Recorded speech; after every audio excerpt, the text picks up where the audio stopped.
Time to talk Michigan football here at the Voice of College Football. Please like, share the videos on social media, and subscribe. The Maize and Blue about halfway through their spring session. We got Justin Rowe on the line from Stadium and Main podcast. Hey, Justin, what's going on?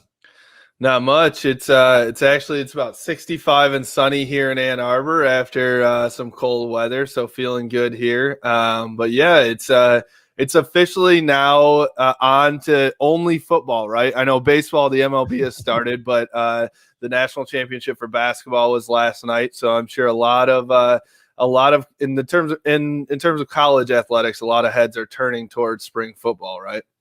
Yeah, most of those sports fans that just gravitate to whatever the big deal is right then. The Final Four is over, the championship game in the books, and now it's time to talk, let's say, some spring football if you're not a baseball fan. And especially spring football at Michigan gaining a whole bunch of attention because of new coaches all over the place, quarterback battle, and, of course, all the changes that need to take place on the defensive side in regards to getting back to what Michigan was producing on that side of the field prior to 2020. So, man, have at it in regards to all that. But people especially interested, of course, in Cade McNamara and J.J. McCarthy and how they're performing at this point. Yeah, and so there's a lot to unravel, and I wish this would have been a great year for a non-COVID spring ball, because if the media would have been able to have more access to this team right now, it would have been really interesting to watch things go by day. So right now, I will say it's tough to get a real pulse on what's going on inside Schembechler Hall, but there is some things that leak out, of course, as always. There's a bunch of rumblings, but the biggest thing that we've heard from interviews with players and coaches is the difference in culture. It seems like there is a complete flip from the old stubborn Harbaugh and Don Brown duo of, we're going to run the football and we're going to play defense man to man, and we're not going to make changes and we're just going to run it down your throat, that type of thing. That old style is no longer. They have completely switched the culture in practice. They're playing music. It's all upbeat. They're, which kind of blew my mind that they weren't playing any music before. I've been around a lot of practices in my life and even at Michigan, and they're always playing music, at least to portray some crowd noise or things like that. But it sounds like in the last couple of years, they really didn't have much. So that was the first thing that I think that these players have really noticed is it's just more upbeat. Practice is fun now. It's not a grind as much as it was before, because, when you're playing well, practice can be fun. When you're not playing well, practice can be about the worst time of your life, So I think that they're feeling a little bit different now that, they're trying to put some energy. And we talked about this in the past when these young coaches, that was the whole point of Jim Harbaugh bringing in. I think there's no coach other than Harbaugh less than, I think, 35 or 36 on the staff now. So whether that's going to pan out in the fall, who knows? But right now, I think it's helping to rejuvenate Michigan, in which they was much needed. So, I think the other thing with these young coaches is they're relatable.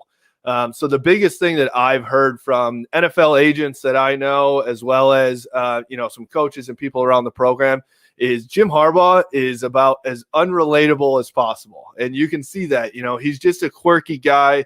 You can't get to him. He doesn't have a normal conversation ever, really. And so, so that's what kind of was missing. That's been missing definitely with the 5 stars, I think. He hasn't been able to build relationships with these kids. Now, what I've heard from all these young players that are, talking about new coaches, they've been able to be really relatable with these kids. They've been through it. You talk about a Sharon Moore who played offensive guard at Oklahoma. Jay Harbaugh. You talk about the Mo Linguist. Obviously, Mike Hart on the offensive side. Ron Bellamy, who is coaching at the high school level, obviously a former Michigan football player too. They've all been through it. They know what this grind is. They know when things go wrong, this is what's going to happen, and how do you get it back on track. So I think that's more, it's a much closer relationship now from coach to player than it was before, which I think could be really good for these guys. You saw it. I know you're only football, But you see it in the basketball program here at Michigan too. Juwan Howard is essentially the cool uncle to his players. He's a brother. He calls them brothers and family and things like that. I think they're trying to adopt that culture in the football program a little bit as well.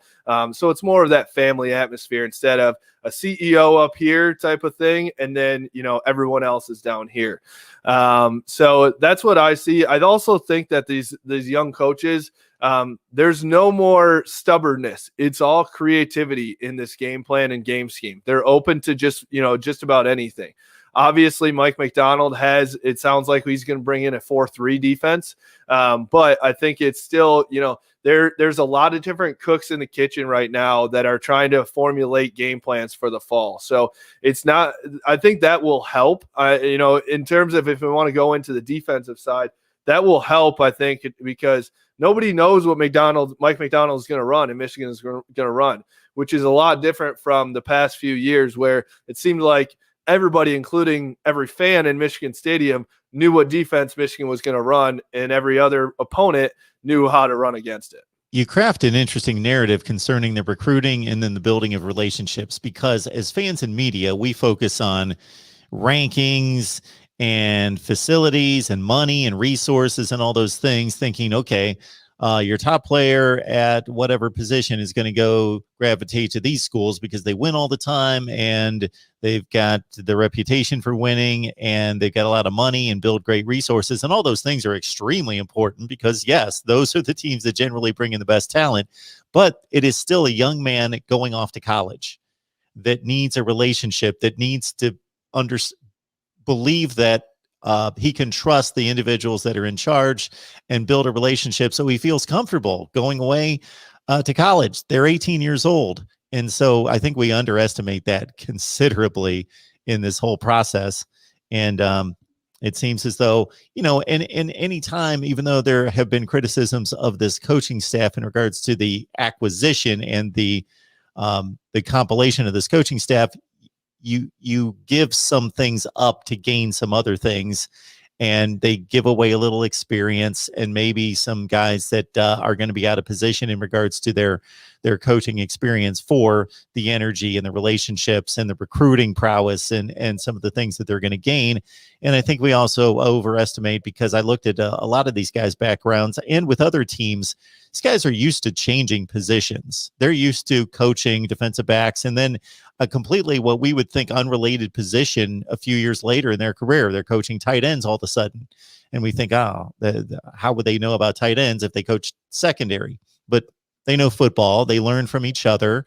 They adapt. They talk. So it's an experiment that will continue. And of course, most of the rhetoric's going to be positive, which we expect. But that's no different than any other destination in college football during the spring. As you size up these two quarterbacks, here's the two things I keep hearing. That Cade McNamara's emerged more as a leader, is more in charge, more assertive, more aggressive, more in command.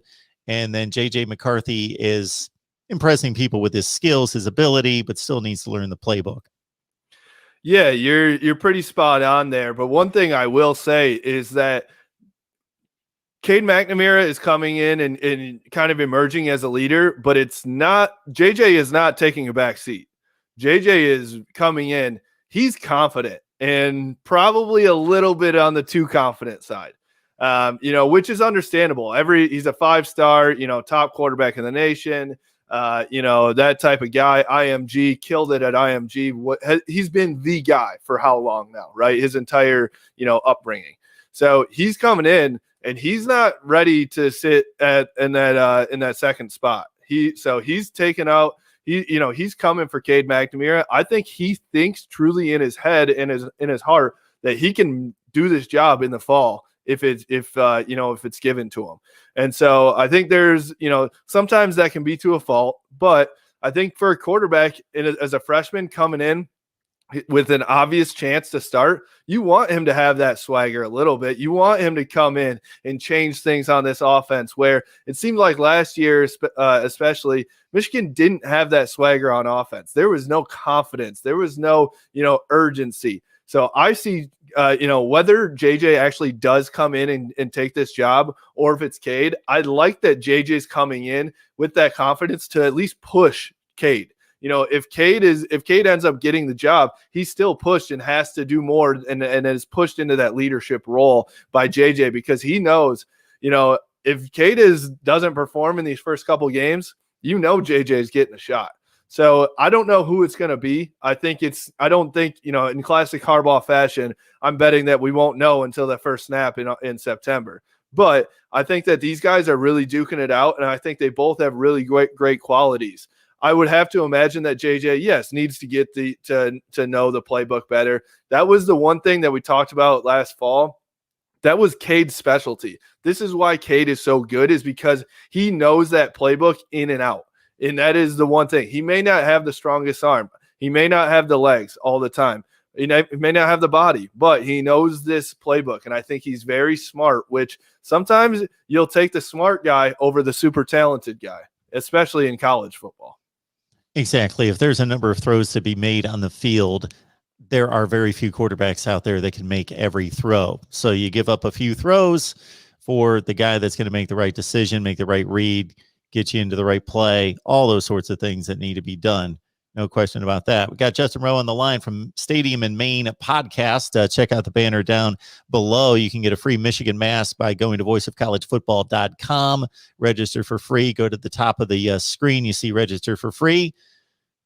And you register for free right there. You get a coupon code that we send to you for the free mask. It's Michigan and about 35 other teams available. 20% off your first purchase as well. Get a $25 gift card entry as well. So you lose a couple. Well, they didn't turn out to be program players because they're leaving, but those type of role players on defense. But a guy that certainly was significant, at least in the return game, in Giles Jackson. So this is kind of the weekly transfer update that I pretty much have to do with every team. So it's not just Michigan. Yeah, I mean, I think we've seen it, not to keep going back to college basketball, but there's like almost 400 kids in the college basketball transfer portal within, a couple weeks after the season ended. And football is doing the same, essentially, right? And that's with 12 and 13 man rosters. Right. Not a 120, essentially, on a lot of these football rosters. So, as these years keep going, I imagine the transfer portal is going to be maybe a bigger recruiting tool than guys coming out of high school, so it'll be really interesting. But yeah, Giles Jackson enters the transfer portal. There's a couple things that come to my mind about Giles Jackson. Yes, 100%, incredibly talented kid. He will excel somewhere. But I'm not sure. Maybe he didn't fit into Josh Gaddis's offense. And maybe it's on Josh Gaddis that he needed to make him fit in, because you saw it. He was doing like wide receiver sweeps a lot, and he was doing some of those things. They needed to get him the ball and get him in space. They have a lot of these speedy wide receivers, but I would love to see them use them a little bit differently instead of, running a slant every time, run into the middle of the field, use some bubble screens, use some of these different plays that can get Giles Jackson in space. If you get Giles Jackson in the open field, I mean, there's not much that's going to stop him. So, the one thing that I think about Giles Jackson, I'm not sure how mature he was, to be honest. I think he had a lot of issues that he in himself with his maturity, that he maybe wasn't ready for the big stage quite yet. I think athletically, definitely. But I think that there were some things he may have thought he was better than he was. I think that, especially when you put in the mix what last season brought in terms of COVID and in terms of just not going well for Michigan. Sometimes when things like that happen for a guy that maybe isn't as mature as he needs to be at that stage, or maybe, mental health could be an issue here too. So I think there are a lot of factors in there. One thing I will say too, I don't know how much Giles Jackson will be missed. I think he's a great player. I think he could have done great things for Michigan, but Michigan has a lot of young talent at that position right now that can do just about the same thing as Giles Jackson. So as much as I think this could have been a breakout year for him, I think there will be a lot of guys that can step in right there. So that's what I'm going to hit you with. Jackson in 3 touchdowns 2 years ago in 2019. They came from different ways. I think a return, a catch, and a run. and 2 return touchdowns in his career, all in Big Ten play. So they mattered. But so he moves on, and it was more about his potential, as you point out. So who really scares a defense? Ronnie Bell's a nice player. Xavier Worthy, we'll see what he can do and if he makes an immediate impact. But whether it be at running back, and I love Hassan Haskins. I think he's a tremendous player. Donovan Edwards, again, the potential's there. But who's the game changer, the guy that scares the defense? Yeah, so I think the guy that's going to step in there, and this is actually probably stepping in more for Nico Collins than it is stepping in for Giles Jackson, but I think it's Cornelius Johnson. You saw him a couple times last year. He had a one of the only deep ball touchdowns for Michigan all of last year. And he has wheels, and he also has the size that a guy like Giles Jackson and a lot of other guys on this roster don't have. So he's got the 6'1" size. He's not 6'4" like Nico Collins. You know, I think Nico Collins may go down as one of the what if guys for Michigan fans for a long time. I see him as having a pretty good NFL career, especially after what he put up in the combine. But, you know, now in terms, Cornelius Johnson, I think could step in. Mike Sainristil still is a guy that can step in right away for Giles Jackson in the slot as well. We saw him a decent amount last year too. But Mike Sainristil still has pretty much just as good of wheels as Giles Jackson does. So I see him stepping in as well. And then I think, you know, if you have Cornelius Johnson on the outside, Mike Sainristil still on the slot, I do think that on the other side, your go-to guy is going to be who you said, Ronnie Bell. He's your you know, he's the veteran of that group. He's the only guy with like serious, significant playing time over and over. And so I think that's going to be, you know, he's going to be your leading receiver next year. I think he's not a guy that jumps off the paper and says, oh man, I'm scaring a defense, but he's a 3-star guy, blue collar, somehow gets it done just about every time.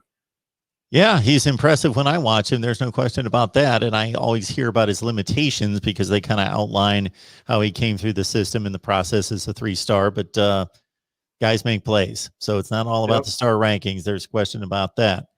All right, Justin Rowe on the line from Stadium in Maine podcast. Anything that's come out in addition to what you've covered in regards to what Harbaugh's talked about with the media or any of the assistant coaches? I know you'll have to let us know if anybody's checked on Bo Schembechler's grave in regards to this music being played at practice. I don't know if he would stand for that. I know. It's a little odd because you know, that was the thing that Harbaugh was bringing back, even in terms like you want to go back to longtime staffers, and I'm not talking about coaches. I'm talking about the director of ops. I'm talking about the facilities guys, the trainers. Those guys, Harbaugh actually brought back guys from the Bo days to be a part of this program again, to try and instill the Bo Schembechler way. So now you're kind of going away from that a little bit. It's kind of this odd thing where we talked about this, you know, a couple months ago when the coaching staff first turned over. You know, you got Harbaugh, this old school Michigan guy, and everyone wants it to go back to Bo. He's leading the charge on this new culture, and it just doesn't seem like it's going to gel, you know, unless Harbaugh really allows himself to step back and let these guys bring in the culture and put himself in only when needed. I just don't know how it's going to work. You know, I bet you Harbaugh goes out there and he's like, we didn't need this crap when I was back there playing. You know, I just went out and balled on Saturday. That I'm sure that's like, you know, his mentality, and that was Bo's mentality as well. And you know, Bo Schembechler's grave is not far from the practice facility either. So maybe Bo's like, you know, turning over, hearing it maybe from his grave actually.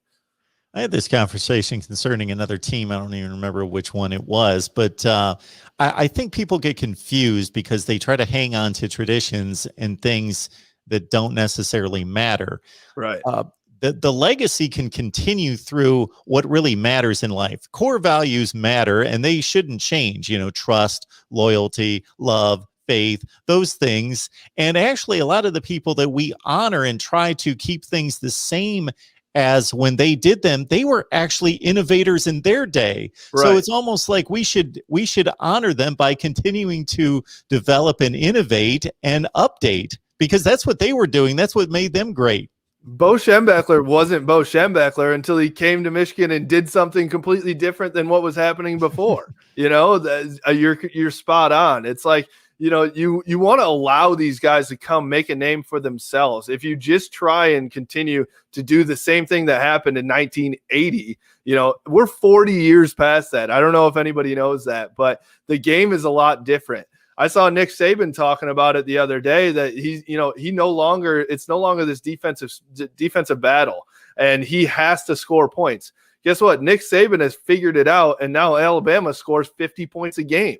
Even if you go back, 5 years ago, I remember the LSU Alabama game. I can't remember what year. What was it? 6-3 was the final score. 2011, 9-6. 9-6. I mean, that's not that long ago, and now it's an absolute shootout. So I agree. I think everyone wants to think we need the traditions of Michigan and go back to it. Well, you can keep the values 100%. You keep the Michigan men in terms of your clean cut, you do that, but you can add new folds into it as well and keep up with the times. Otherwise, you're always a step behind, which, to be honest, if there was one theme of Michigan over the past 10 years, it's always one step behind of not only, the rest of the country, but specifically Ohio State. Just because I'm a nerd for scores and stats, you brought up 1980, Justin, and Michigan fans would love the result against Ohio State 41 now years later against Ohio State, but it's probably not going to be what it was in 1980. It was 9-3. Really? Yes, wow. It was. There you nailed it. There you go. Well, I'll tell you what. I remember it well. If Mike McDonald can come in and hold Ohio State to 3 in his first year, then we might as well erect a statue right away here. Absolutely. Good stuff from Justin Rowe. You can catch him on Stadium and Main Podcast at Justin Rowe 92. Again, Stadium and Main Podcast. You can also follow that on Twitter as well. Justin, we always appreciate you stopping by, breaking down the maize and blue for us.